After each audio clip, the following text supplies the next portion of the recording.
Hello दोस्तों, कैसे हैं आप। उम्मीद करती हूँ आप सभी बहुत अच्छे होंगे। चलिए जानते हैं अपनी आज की कहानी के बारे में। पेशे से हम पति पत्नी दोनों वकील हैं। पिछले साल ही शादी हुई है हमारी। 2 दिन पहले इत्तेफाक से हम दोनों के पास तलाक का केस आया और इत्तेफाक ये भी है कि सालनी के पास उस जोड़ी की तरफ से पति का केस है और मेरे पास उसी की पत्नी का केस स्टडी में मैंने पाया कि दोनों की शादी को 10 साल हो गए हैं। उनके 2 बच्चे हैं। पति का खुद का बिजनेस है, पत्नी हाउसवाइफ है। पति काम के सिलसिले में इधर कुछ सालों से बाहर ज़्यादा रहता है। घर में पत्नी सोशल मीडिया पर ज़्यादा एक्टिव रहती है। कुछ मेल फ्रेंड भी बन गए हैं उसके।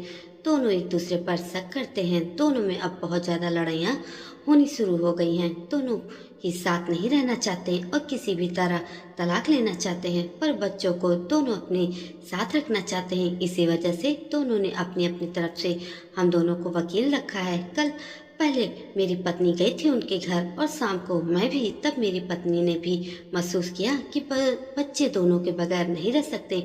वे बहुत ही मासूम हैं, उनका बचपन छिन जाएगा। और मैंने भी यही महसूस किया। हमने एक और चीज़ महसूस किया कि दोनों ही पति पत्नी के बीच का प्यार पूरी तरह खत्म नहीं हुआ है, बस शक ने उसे कमज़ोर जरूर कर दिया है।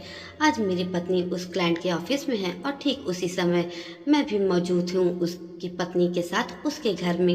जो कुछ भी करके बस ये हो जाए कि मेरे बच्चे मेरे साथ ही रहें, नहीं तो वो बच्चे का ध्यान नहीं दे पाएंगे। तभी मेरे फ़ोन पर मेरी पत्नी का फ़ोन आया, जिसे मैंने पेपर वगैरह देखते देखते स्पीकर ऑन कर वहीं टेबल पर रख दिया था। हेलो, कहाँ हो तुम।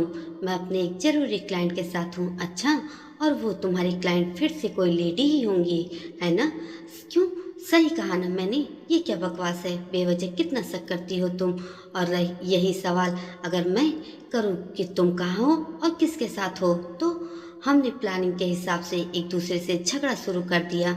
मेरी क्लाइंट मुझसे अपना नाम जोड़े जाने से तमतमा उठी। गुस्से में मेरी क्लाइंट ने मेरी पत्नी शालिनी को कहा, देखिए, ये सिर्फ मेरे केस के सिलसिले में मुझसे मिलने आए हुए हैं, आप तो बेवजह ही शक कर रही हैं। तभी दूसरी तरफ से उनके पति मुझसे बोले, सुनिए मिस्टर, शालिनी जी एक बहुत ही सभ्य और सुलझी हुई महिला हैं। अपने पैसे की वजह से वो मेरे साथ मेरे ऑफिस में हैं और आप पति हैं, तो इसका मतलब ये नहीं कि आप अपनी पत्नी पर बेवजह शक करें।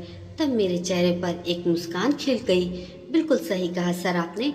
फिर आप क्यों अपनी पत्नी पर शक करते हैं। उधर से शालिनी की भी आवाज़ आई, हाँ मैम, सर भी तो अपने काम से और परिवार के लिए ही बाहर रहते हैं। तब मैंने देखा उनकी पत्नी की आंखों में प्रायश्चित के आंसू आ गए थे। वे सर झुकाए कुछ सोचने लगी। तभी दूसरी तरफ से आवाज़ आई, मधु, मुझे माफ़ कर दो, मैंने बेवजह ही तुम्हें तकलीफ दी, तुम पर शक किया। उनकी पत्नी ने टेबल पे रखे पेपर को फाड़कर डस्टबिन में डाल दिया तब, और अपने आंसू पोंछते हुए बोले जा रही थी कि राज, तुम भी मुझे माफ़ कर दो, मैं तुम्हारे त्याग को समझ ही नहीं पाई। दोनों मासूम बच्चे एक दूसरे कमरे में खेल रहे थे। मैं अपना बैग उठाकर ये सोचते हुए वहाँ से चलने को हुआ कि इसी पैसे से पैसे तो हम आगे भी कमा लेंगे, पर इन मासूम बच्चों का बचपन बचाकर जो खुशियाँ हमने कमाई हैं वो फिर शायद कभी ना कमा पाऊँ।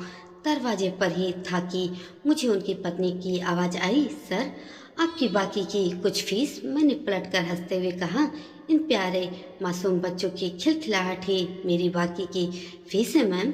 दोस्तों, ये छोटी सी कहानी अगर आपको जरा भी अच्छी लगी हो तो एक लाइक देकर मेरे चैनल को सब्सक्राइब जरूर कर दीजिएगा प्लीज़। धन्यवाद।